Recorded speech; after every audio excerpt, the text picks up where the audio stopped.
사무엘하 9장 1절부터 8절까지 말씀입니다. 구약성경 475쪽입니다. 구약성경 475쪽 사무엘하 9장 1절부터 8절까지 말씀 함께 교독하도록 하겠습니다. 다윗이 이르되 사울의 집에 아직도 남은 사람이 있느냐? 내가 요나단으로 말미암아 그 사람에게 은총을 베풀리라 하니라.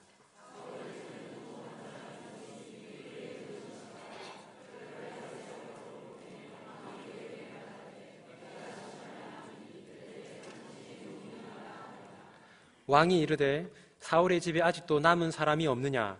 내가 그 사람에게 하나님의 은총을 베풀고자 하노라 하니 시바가 왕께 아뢰되 요나단의 아들 하나가 있는데 다리 저는 자니이다 하니라.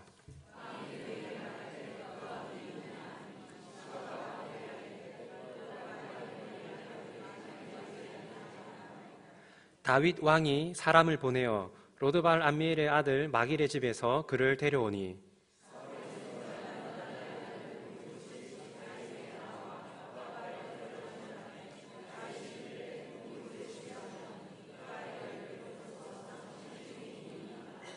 다윗이 그에게 이르되 무서워하지 말라. 내가 반드시 내 아버지 요나단으로 말미암아 내게 은총을 베풀리라.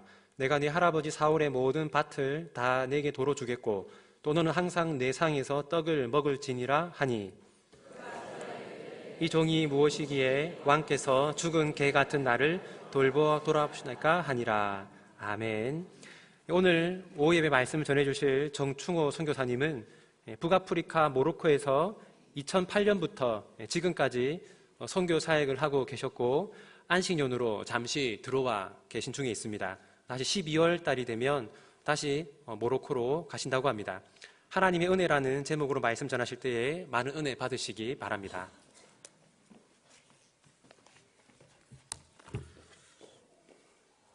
반갑습니다.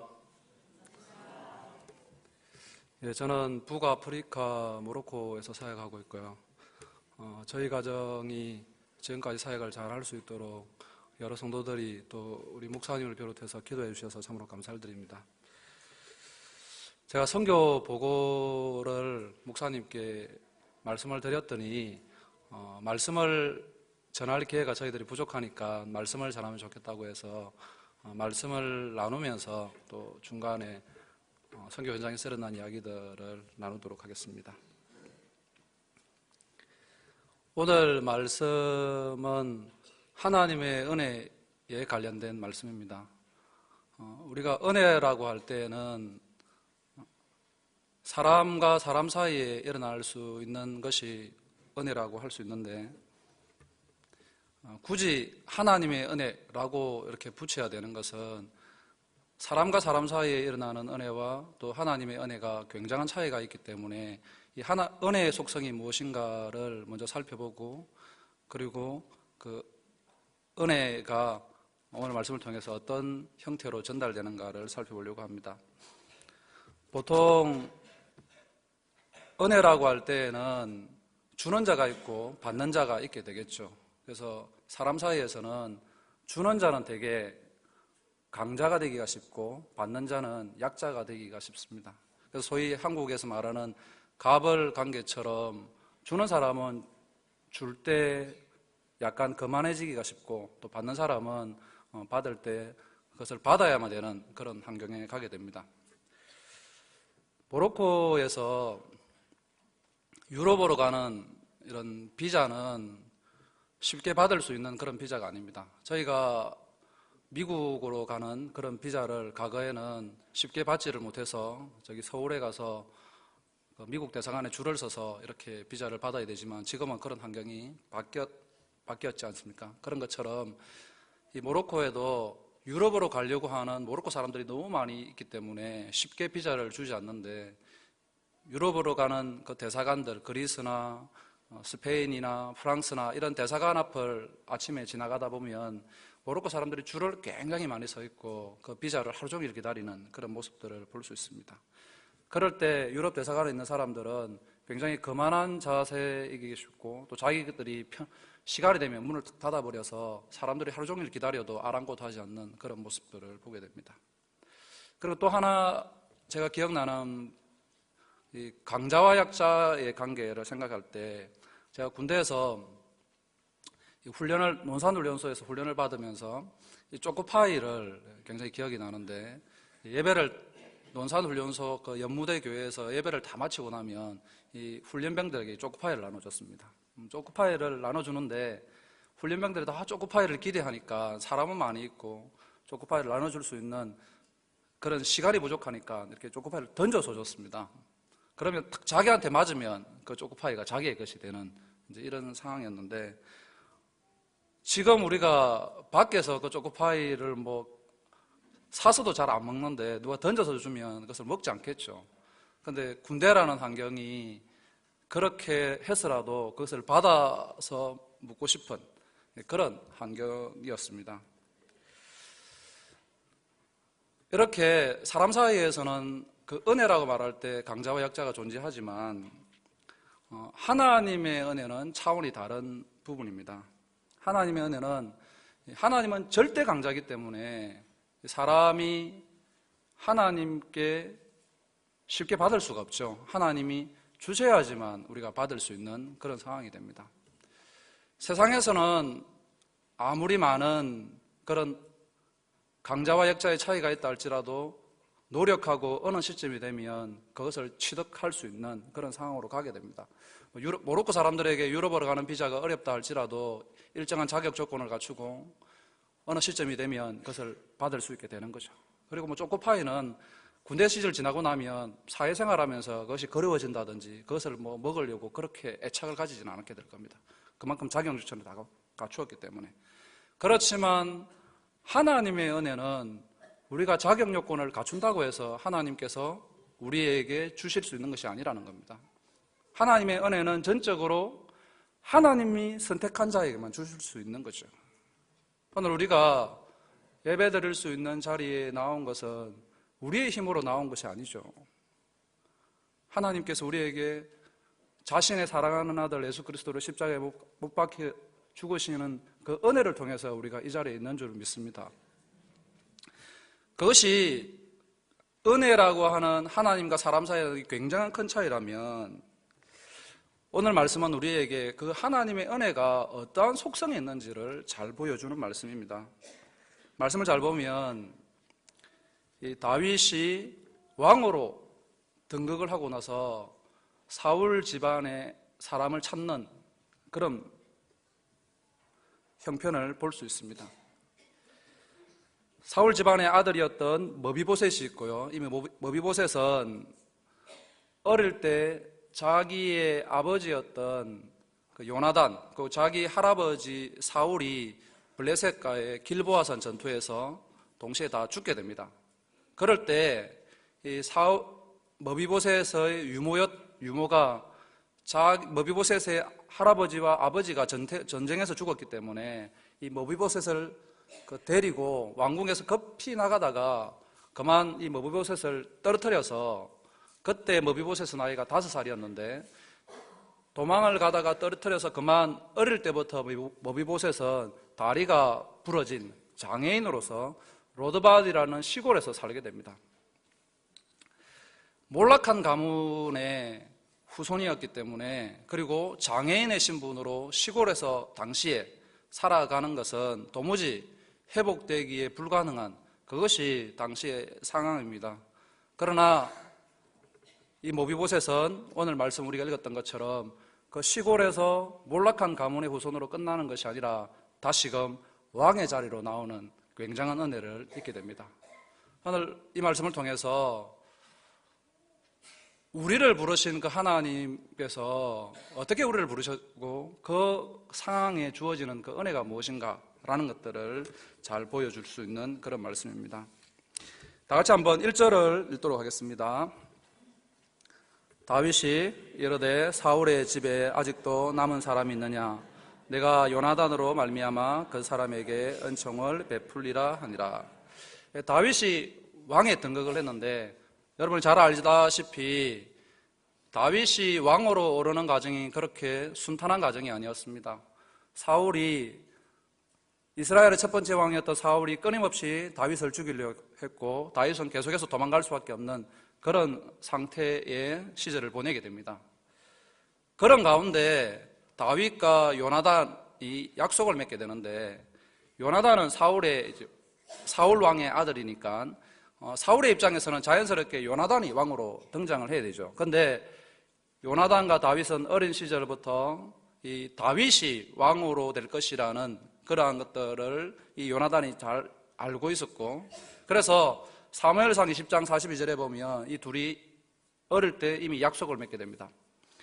어느 한쪽에 집안이 어려움이 생겨서 그 어려운 상황으로 가게 된다면 한쪽 남아있는 사람이 그 가족들을 책임지는 이런 약속을 하게 되는 거죠. 어린 시절에 우리가 약속을 많이 하잖아요. 나는 내가 크면 너에게 자동차를 한 대 사주겠다. 내가 크면 너에게 집 한 채를 사주겠다. 이런 식의 어릴 때 약속을 많이 하잖아요.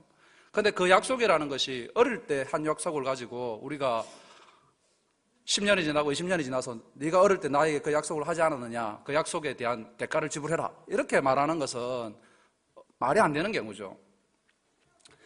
다윗과 요나단은 아주 어릴 때 약속을 맺었는데, 다윗이 사울에 쫓기는 그 상황을 벗어나서 왕이 되었고, 왕이 되고 나서 나라가 안정을 찾았을 때 다윗이 첫 번째로 기억했던 것은 어린 시절 요나단과 맺었던 약속을 기억하게 됩니다.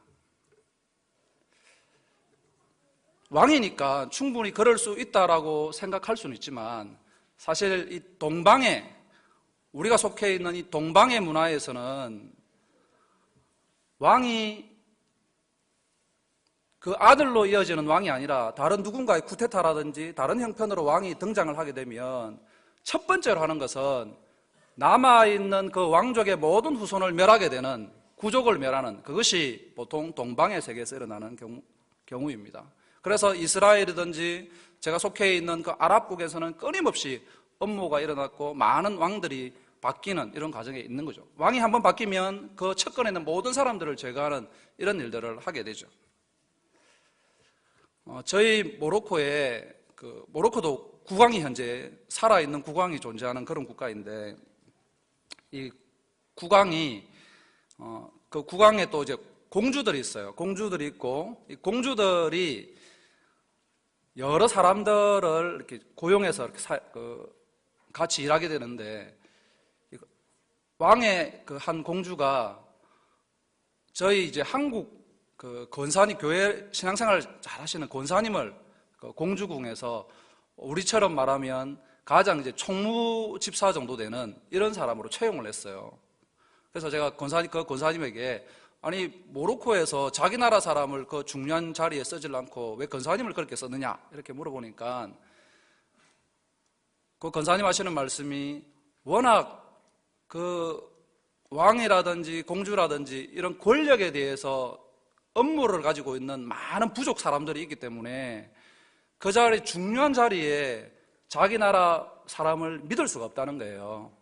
그래서 외국인을 세워서, 외국인은 어느 쪽에든 치우치지 않으니까 중요한 자리에 올려서 그 사람들로 하여금 이 식사라든지 또 수행할 때라든지 이런 모든 것들을 외국인에게 하는 그런 것들을 한다고 하는데, 뿐만 아니라 그 공주의 주방에는 중국 사람들이 또 와서 요리를 하더라고요. 그리고 한의사들도 데리고 와서 일을 하는 걸 보면, 그때 다윗이 살고 있는 이 시대나 지금 현재 국왕이 존재하는 그런 국가들에서는 여전히 자기 부족을 믿을 수 없는 업무가 있고 반란에 있기 때문에 그렇게 하는 것처럼, 다윗은 이 당시에는 훨씬 더 많은 반란과 업무가 있는 시대에 왕으로 등극하면 그 이전의 모든 왕족과 관련된 사람들은 다 멸해야 되는 것이 당연한 거죠.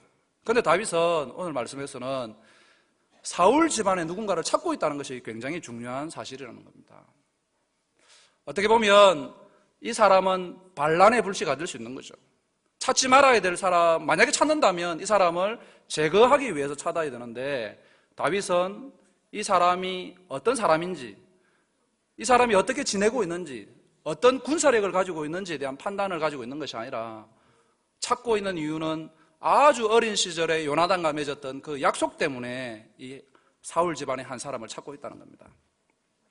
그 약속이라는 것이 제가 조금 전에 언급했듯이 어린 시절의 약속이기 때문에 누군가가 그 옆에서 변호사를 대동해서 공정을 받은 약속이 아니라 그냥 어린 시절에 단순히 말로써 맺었던 약속이었고, 그리고 다윗이 왕으로 등극한 이후에 그 약속을 지킨지 아니한다 할지라도 그 누구 하나 손가락질할 만한 그런 형편이 아님에도 불구하고 다윗은 여전히 그 약속에 근거해서 이 머비보셋이라는 사람을 찾는 이것을 볼 수 있습니다.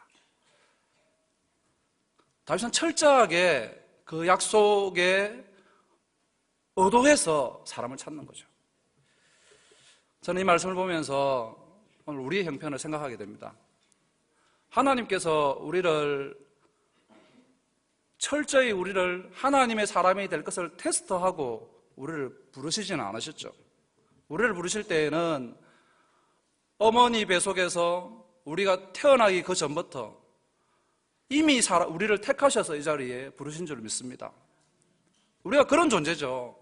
우리가 하나님 앞에 나올 때 뭔가 자격을 갖추어서 하나님께서 너는 충분히 나의 이름을, 나의 영광을 가리지 아니할 사람을 선별해서 하나님이 어릴 때부터 키워서 부르신 것이 아니라 이미 하나님이 부르시고 그 사람이 앞으로 자라가면서 하나님의 영광을 가릴지 하나님의 이름을 욕되게 할지에 대한 그런 부분들을 말씀하시는 것이 아니라 먼저 부르시고 우리를 은혜를 주시는 거죠. 저희가 모로코에 들어가서 이슬람 국가에서 느끼는 것은 선교적인 그 사람들도 은혜를 받아야 되고 그 사람 또한 구원의 대상이기 때문에 선교사들을 이렇게 보내게 되는데, 제가 그곳에 들어갔을 때에는 참 모로코 사람들을 사랑하기는 힘들더라고요. 이슬람권 문화에 살고 있고 우리처럼 교육적인 그리고 문화적인 환경이 성숙한 환경이 아니라 거짓말과 또 속이는 이러한 상황들이 계속되어지고, 그리고 또 저희 아시아 사람들이 그 모로코에 많이 없기 때문에 항상 지나다니면 이렇게 주목의 대상이 돼요. 그러면서 저희를 향해서 시누이라고 이렇게 하는데, 보통 이 시누이가 무슨 말인지 아시죠? 한국에서 이 시누이라는 단어가 비슷한 것처럼 이 중국 사람을 아랍어로 이렇게 시누이라 하는데, 저희를 막 따라다니면서 시누이 하는 거예요. 너희들 이제 중국 사람이다. 그것이 뭐 중국 사람이 아시아 사람들을 대표하기 때문에 그런 말들을 하는데, 그런데 단순히 너희가 뭐 아시아 사람이다라는 표시가 아니라 우리를 놀리는 거죠. 그런 식의 따라다니면서 이렇게 할 때 굉장히 마음에 받아들이기 힘든, 내가 왜 중국 사람이냐, 한국 사람인데, 이렇게 뭐 그들에게 설명하기도 하지만 그렇게 놀리고 하는 그런 상황을 보면서 참 쉽지 않은 부담이 따랐었고, 그리고 모로코는 남성 중심의 국가이기 때문에, 이슬람 국가가 남성 중심의 국가라 여자들이 이렇게 가면 희롱을 많이 해요. 뭐 약간 과장되면 이렇게 동양 여자가 지나가면 남자들이 따라다니면서 뭐 차를 한 잔 마시자, 또 사랑한다, 언제 봤냐고 처음 봤는데도 사랑한다라고 하면서 이렇게 막 하는 그런 형태를 하는 거죠. 그럼 여자들이 이제 기겁을 하죠. 저희 가족이 이렇게 밖에 나가면, 저희는 이제 딸 둘 아들이 있는데 좀 거리를 다니면 다 쳐다보고 주목하고 따라다니는 이런 것들을 처음에 경험할 때 참 받아들이기 힘든, 그래서 하나님, 이 사람들도 구원을 받을 수 있을까요 도대체? 제가 이슬람권의 선교사로 살지만 그들의 행태라든지 그들의 종교 습성이라든지 이런 것들을 도저히 그들이 구원받을 수 있을까라는, 그리고 잘 알다시피 IS 테러와 같은 그런 테러의 요소들이 여전히 상존해 있는 그런 상황이 계속되어지는 것을 보면서, 아니 하나님께서 이 사람들 또한 구원의 대상이라 하지만 우리가 보기에는 구원받을 만한 그런 자격이 도대체 있는 건지라는 그런 생각들이 많이 들었습니다.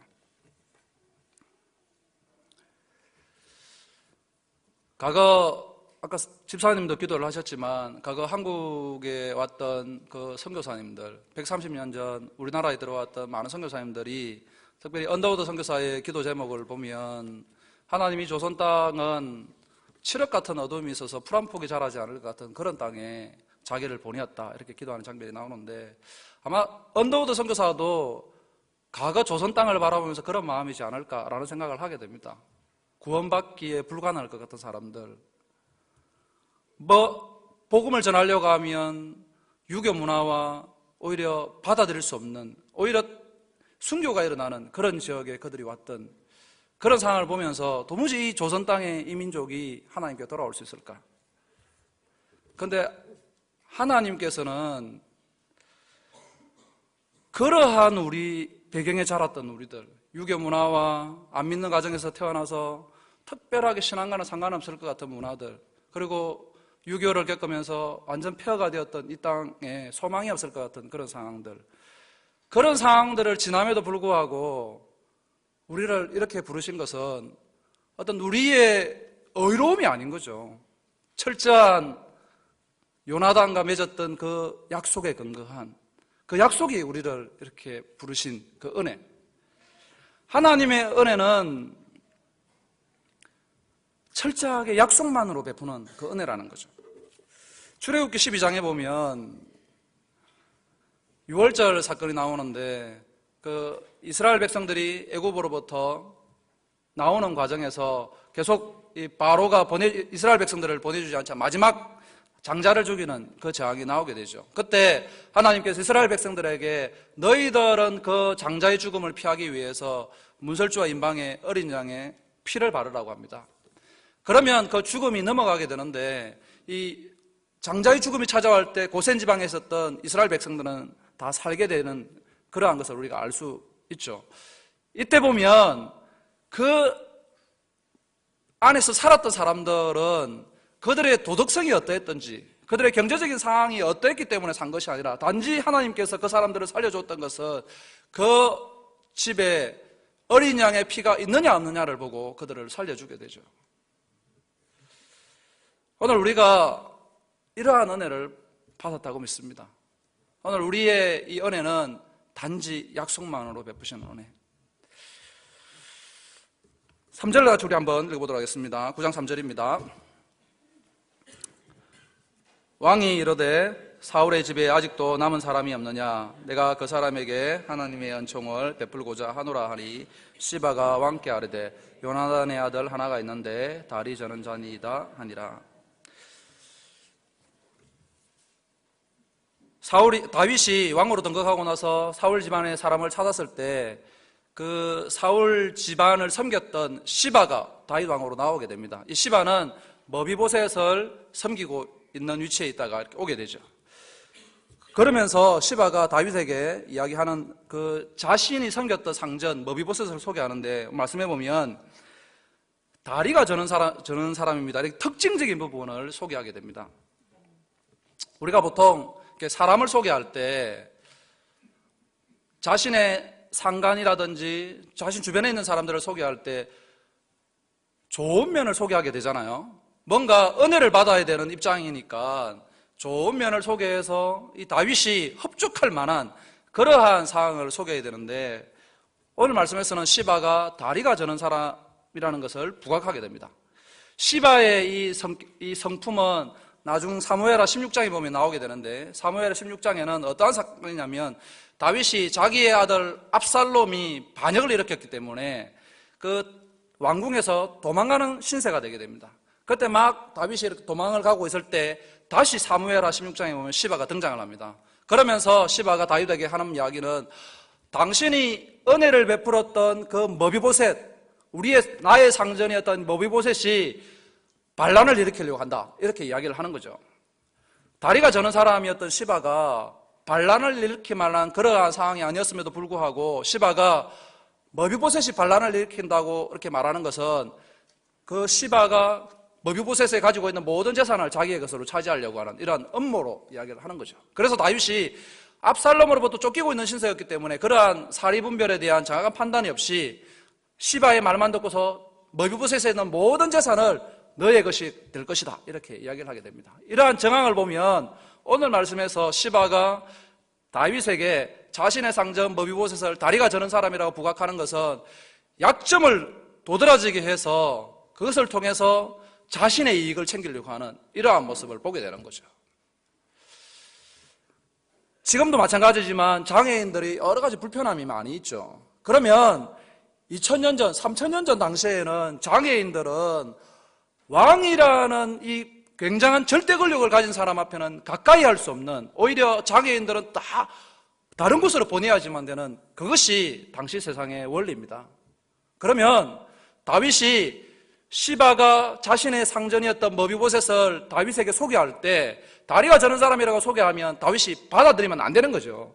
받아들이게 되면 다윗의 이 명예나 다윗의 이 자기가 가지고 있는 권력에 손해가 되는 그러한 상황이기 때문에 받아들일 수 없는 그런 상황으로 가게 되는데, 다윗은 시바의 이러한 부정적인 이야기에도 불구하고 머비보셋을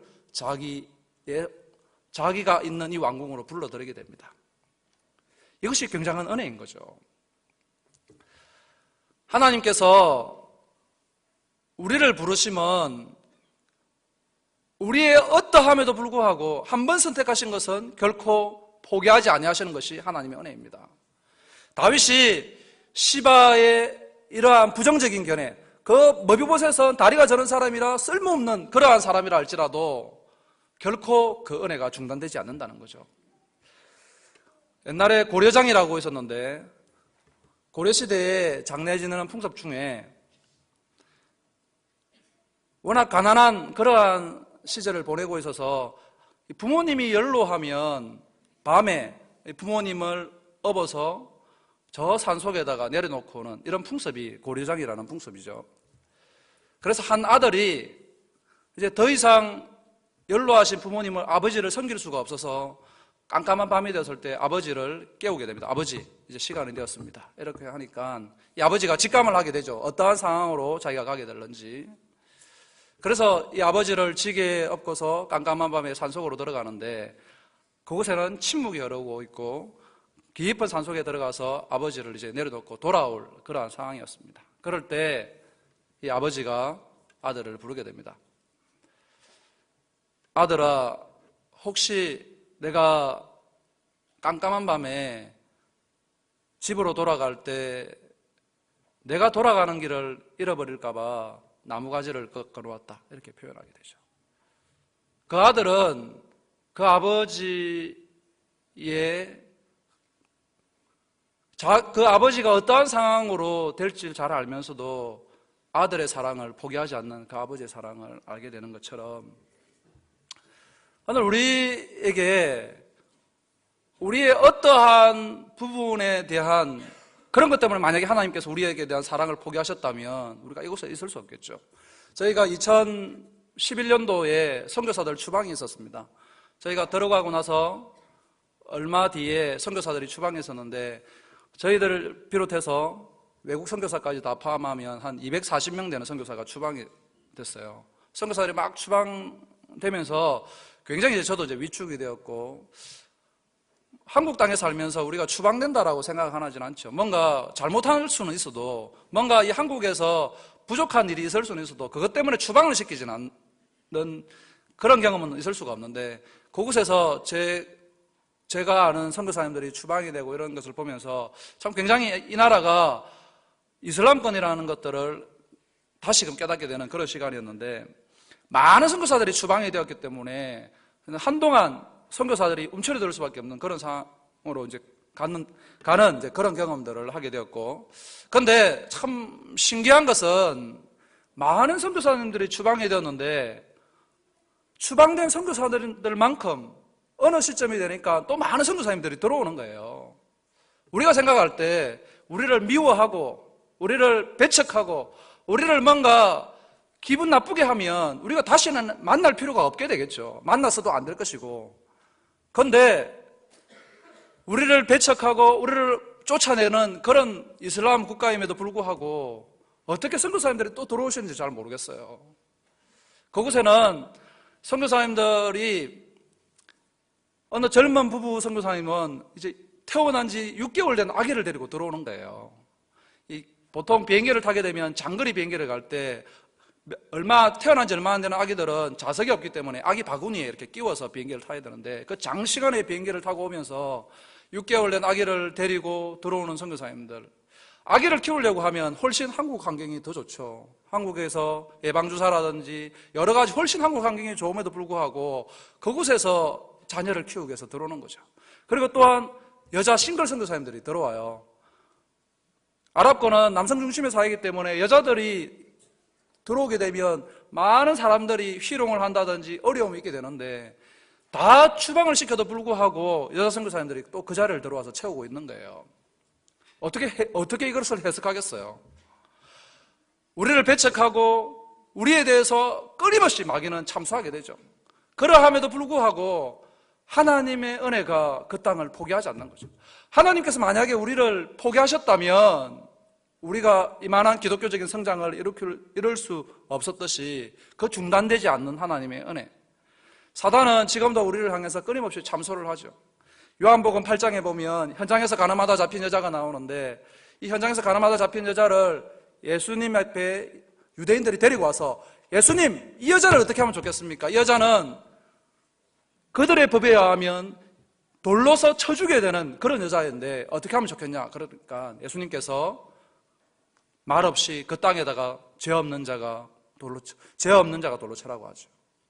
그 여자를 용서해주고 다시는 그렇게 행하지 말라고 용서해 주시죠. 하나님의 은혜가 만약에 어떠한 조건이나 상황이나 형편으로 중단되었다면 불가능한 이야기들이 결단코 중단되지 않는 하나님의 은혜가 지금도 이슬람 땅에서 북한 땅에서 일어나고 있기 때문에 머지않아 하나님의 나라가 우리 앞에 임할 줄 믿습니다. 우리가 생각하는 것보다 훨씬 더 이 세상 밖에서는 빠르게 주님께로 돌아오고 있는 소식들을 듣게 됩니다.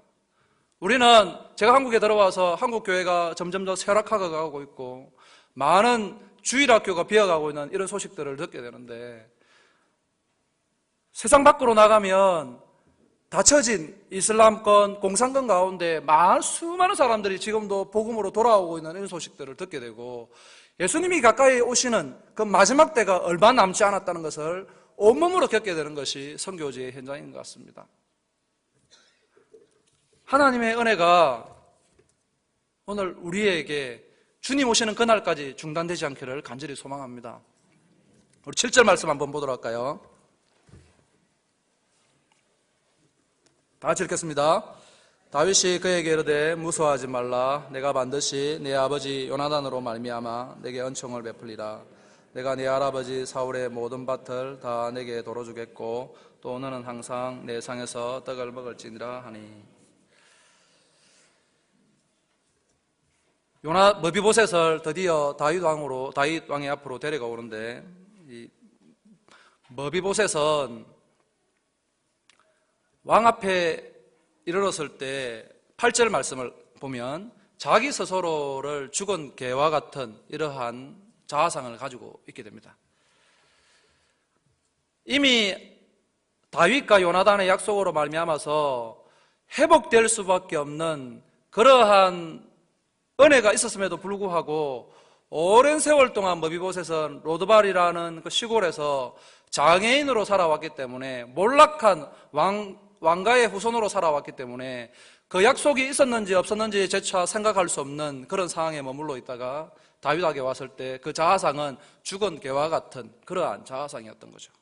그런데 그 신분을 다윗이 너는 평생도록 이 왕의 자손들이 함께 먹을 수 있는 이 상에서 먹을 것이라는 신분을 격상시켜주는 은혜를 가지게 됩니다. 오늘 우리가 그러한 하나님의 자녀죠. 요한복음 1장 12절에서는 영접을 한 자 곧 그 이름을 믿는 자들에게는 하나님의 자녀가 되는 권세를 주신다고 하셨는데 사실 우리가 이 땅에 살아가면서 정말 하나님의 자녀로서의 그 권세를 가지고 있는가라는 것들을 때때로는 잃어버리고 살 때도 있는 것 같습니다. 저희가 모로코에서 사역을 하면서 어느 한 가정에서 이제 믿는 형제가 있었고 이 믿는 형제를 믿는 자매랑 어렵게 결혼을 하게 됐어요. 이슬람권에서 믿는 형제가 믿는 자매랑 결혼하는 것이 굉장히 어려운 상황임에도 불구하고 그런 하나님의 은혜가 있어서 결혼을 하게 되었고 이 형제가 1년 뒤에 이제 딸이 태어났는데 근데 딸이 태어나고 나서 형제가 그만 병이 들어서 계속해서 시름시름 아팠어요.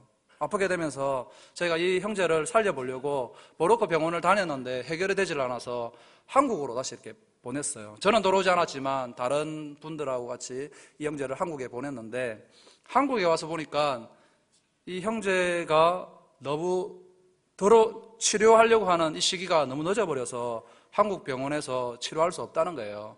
만약에 우리가 한국 사람이라면 좀 심각한 상황이 있다 할지라도 치료해 보려고 노력을 했을 텐데, 자칫 외국 사람을 치료하려고 하다가 만약 죽게 되면 외교적인 마찰이 있을 수 있으니까 병원에서 이 사람은 한국에서 더 이상 치료할 수가 없다, 그냥 돌려보내야 된다고 해서 이 형제가 모로코 다시 돌아왔어요. 돌아와서 모로코 병원을 다니면서 치료를 하는데 제대로 치료가 안 되고 점차 생명이 꺼져가면서 2014년도에 이 형제가 소천을 했어요. 우리에게는 정말 하나님께서 이 모로코 땅을 사랑하시고 이슬람 땅을 사랑하시면 이런 형제들을 살려놓으셔야 되는데 왜 이 형제를 데려가냐고 하는 그런 원망하는 마음이 생겼고, 그리고 장례식을 치르고 나서 이 형제의 집에 찾아갔는데 그 형제의 아내였던 이 자매가 저희들에게 하는 말이 자기를 한국 땅에 데려가 달라고 하는 거예요. 한국에 가면 이렇게 좋은 환경에서 신앙생활을 할 수 있는데 자기는 남편도 떠나버렸고, 그리고 하나님을 믿는다는 것이, 예수 그리스도를 고백한다는 것이 이슬람 땅에서 너무 어렵기 때문에 너무 답답하고 힘들다는 거예요.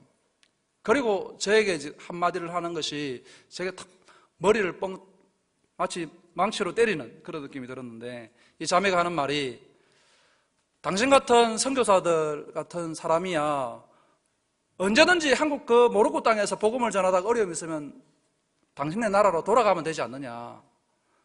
우리는 이 땅에 계속 남아서 신앙생활하는 것을 한번 생각해 봤느냐, 이렇게 이야기를 하더라고요. 저는 한 번도 그런 걸 생각을 해보지는 않았던 것 같아요.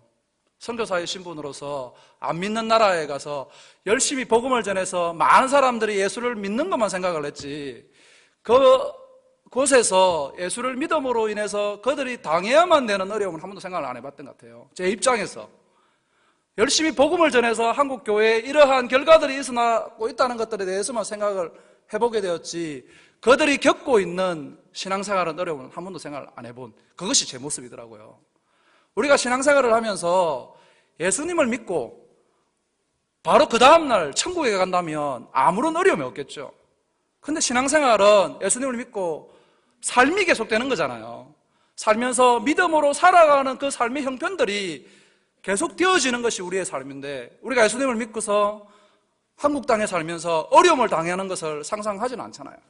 누가 예수님을 믿으면 이런 어려움이 찾아오겠구나, 내가 이런 어려움을 겪게 되겠구나, 이렇게 생각을 하지는 않죠. 저도 그렇게 생각을 하고 선교사를 떠났던 것 같아요. 열심히 너희들은 예수님을 믿어야 된다는 이러한 저희들의 관점. 그런데 선교지에서는, 이슬람 땅에서는 예수님을 믿는 것 때문에 지금도 순교가 일어나고, 지금도 그들이 예수 믿는다는 것만으로도 그들의 가정에서 쫓겨나야 되고 어려움을 당해야 되는 그런 상황으로 가게 되는 거죠.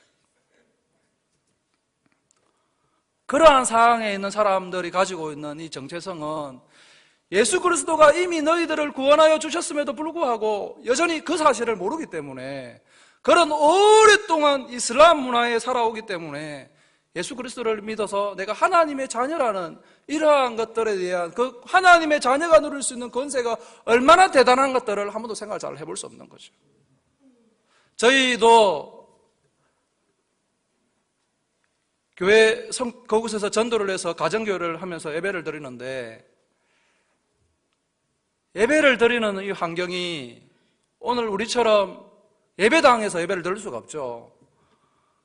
예배 장소가 없어서 때로는 나무 밑에서, 때로는 그냥 덜해서 그냥 차 안에서 이렇게 예배를 드리게 되죠.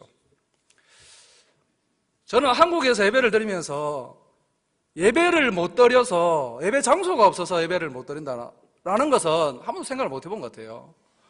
예배 드릴 수 있는 환경, 쾌적한 환경에서 방해받지 않는 이러한 시설에서 예배를 드리고 있는 이것이 얼마나 감격스러운가를 한 번도 잘 생각을 못 해본 것 같아요. 그냥 매주일 예배가 있었고, 그리고 목사로서 말씀을 전하고 살아오는 이 환경에서 예배를 드려왔는데, 그곳에서는 예배를 한번 드린다는 것이 내일을 기약할 수가 없는 거예요. 오늘 내가 만나는 이 사람이 내일 또 예배를 드리러 온다는 보장이 없는 거예요. 어떠한 상황으로 가게 되는지. 오랫동안 같이 예배를 드렸는데도 형제가 자기에게 찾아오는 그 두려움, 이슬람권에 있는 그 사람들로는 두려움으로 인해서 예배를 포기하고 하는 이런 일들을 너무도 쉽게 듣게 되는 그러한 경험을 하게 되면서 참 우리가 예배 드린다는 게 뭔가, 그리고 하나님을 신앙생활 한다는 것이 도대체 뭔가 라는 것들을 다시 생각하게 되죠. 이미 하나님의 은혜가 주어졌고 그들이 하나님의 자녀가 되었다는 것이 선포되어졌는데도 모로코에서는 지금도 구약의 제사를 드리고 있어요. 그들의 라마단 기간, 금식하는 기간이 지나고 나면 70일 뒤에 양 잡는 날이 있는데, 이 양은 아브라함이 자기의 아들 독생자 자기의 아들 이삭을 제물로 바칠 때, 모리아산에서 제물로 바칠 때 하나님께서 양을 준비해 놓으셔서 그 양을 여호와 이레 하나님, 우리가 이렇게 고백하잖아요. 그러한 양을, 우리의 죄를 전가하는 양을 그곳에서 구약시대는 했지만 우리는 지금은 그럴 필요가 없죠. 예수님께서 이미 우리 죄를 위해서 오셔서 다시는 양을 드리지도 않을 때는 그러한 은혜를 우리에게 주셨는데, 이슬람 땅에는 지금도 양 잡는 날이 있어요. 우리 성경에는 이삭이었지만 코란에는 아브라함이 자기 아들 이스마엘을 제물로 바칠 때 그때 이 하나님께서 양을 준비해 놓으셨고 그 양을 기념해서 지금도 양 잡는 날을 행하게 되는데, 모로코 땅에서만 양 잡는 날이 되면 350만 마리가 양이 잡히게 돼요. 이미 예수님께서 우리 죄를 다 사해 주셨음에도 불구하고 그들은 그 사실을 모르기 때문에 끊임없이 매년 수많은 양을 잡아야지만 그들의 죄를 사하게 되는 이런 일을 하고 있는 거죠.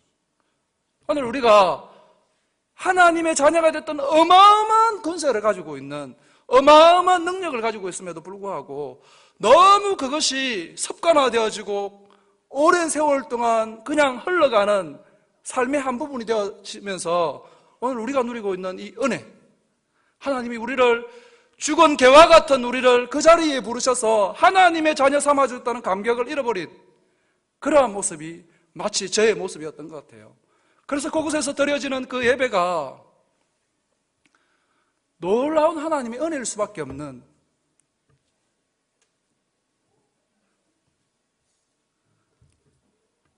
그 하나님의 은혜가 중단되지 않고 그곳에서 일어나고 있기를 기대하는, 이것이 제가 경험하고 있는 아랍권, 이슬람권의 세계의 모습이었습니다. 간절히 바라는 것은 오늘 우리가 가지고 있는 이 하나님의 놀라운 은혜를 더 은혜가 은혜될 수 있도록, 그 은혜가 우리의 은혜로만 끝나는 것이 아니라 아직도 잃어버린 땅에서 수많은 사람들에게 전달되는 그 은혜가 될 수 있도록, 예배를 한번 드리기 위해서 두려움 가운데 기다리고 있는 그 사람들, 저희도 저희 가정이 모로코에 들어가서 아무도 예배 드리는 사람이 없기 때문에 이제 가정 예배를 드리는데, 저희가 굉장히 신앙생활을 참 잘한다고 생각을 했던 것 같아요. 한국에서 목사 안수를 받고서 가정에서 말씀을 전하고 이러한 시간을 보내면서 우리가 굉장히 말씀을 잘 전하는, 예배를 참 잘 드리는, 신앙생활을 굉장히 잘하는 그런 사람으로 살다가 모로코에 가서 가정 예배를 드리는데, 잘 알다시피 가정 예배라는 것이 항상 은혜일 수만은 없는 거잖아요. 어떨 때는 예배가 흐트러지기도 하고 이러한 시간들을 보내게 되는데, 어느 순간부터 두려움이 찾아오는 거예요.